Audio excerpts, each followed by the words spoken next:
تقعد على مكتبك، انت اصبح معاك اللاب ومعاك التابلت بالوضع اللي يريحك، بالطريقه اللي تريحك. القلم تقدر تحطه هنا خلاص، حتى كمان اصبح مش باين. عارف ان انت متضايق وعارف انت شايف انت اسعارنا غاليه، بس تعالى اقول لك ليه. وكمثال حي على جهاز ديلا تيو 22 اكتر حاجه بتتباع عندي، فده كان اسهل حاجه خالص اقول لك ان هو والله سعره غالي عشان بيتباع منه كتير. بس هكون موفر لك الحل اللي زي ديت، ان هو الجهاز يكون لسه بالباكج بتاعه، الجهاز حرفيا لسه زيرو، جاي بكل مواصفاته كامله زي ما انت شايف. تفتح الكرتونه هتلاقي الجهاز بتاعك حاله مفيش فيها خربوش تماما. اتكلم على كيبورد تعتبر جديده زيرو، الجهاز جاي بكل مشتملاته، واهم حاجه هو القلم. الجهاز مش هكلمك عليه كتير، مش هكلمك في التفاصيل اللي احنا اتكلمنا عليها ولا السبيكس ولا المواصفات، بس هو جايب اعلى مواصفات للجهاز. ديلا تيو 22 الكور اي 7 الجيل ال11 برامات 16، وكمان الاس اس دي 512، ونقدر نعمل ابجريد معاك 1 تيرا بسهوله جدا. الجهاز زي ما انت شايف حالته مميزه، وده اللي انا عايز اركز عليه المره دي اكتر من المواصفات واكتر من التفاصيل بتاعته. وقد ايه القلم اللي موجود هنا في الجهاز فعلا بيسهل لك الاستخدام بشكل كبير، طبعا مع برامج زي الوان نوت وبرامج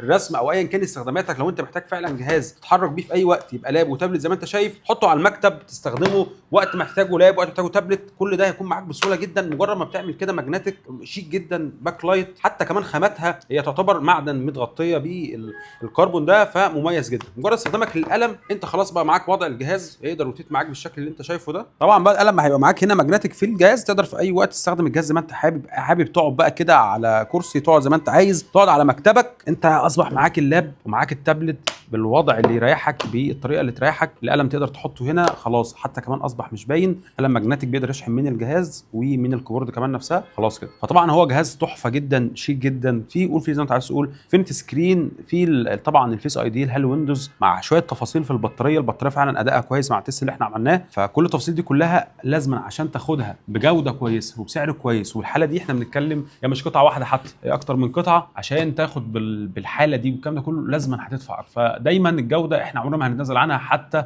لو في مشكله في السعر معلش احنا بنحاول نوفر حاجه كويسه بضمان حقيقي، وحط حقيقي دي 100 خط، وبنحاول نوفر لك فعلا الاستشاره ونوفر لك ازاي تساعد تختار الجهاز اللي يناسبك من وسط اجهزه كتيره جدا. بنختارها بعنايه، نختار الفئات العاليه عشان فعلا تديك اعتماديه ريابيلتي عاليه. في نفس الوقت مش بنتكلم على جهاز واحد ولا قطعه ولا واحده، الجهاز الافضل مبيعا 7320 موجود في منتج ستور 36 نصر بيه الوقاد ارض الجولف مدينه نصر.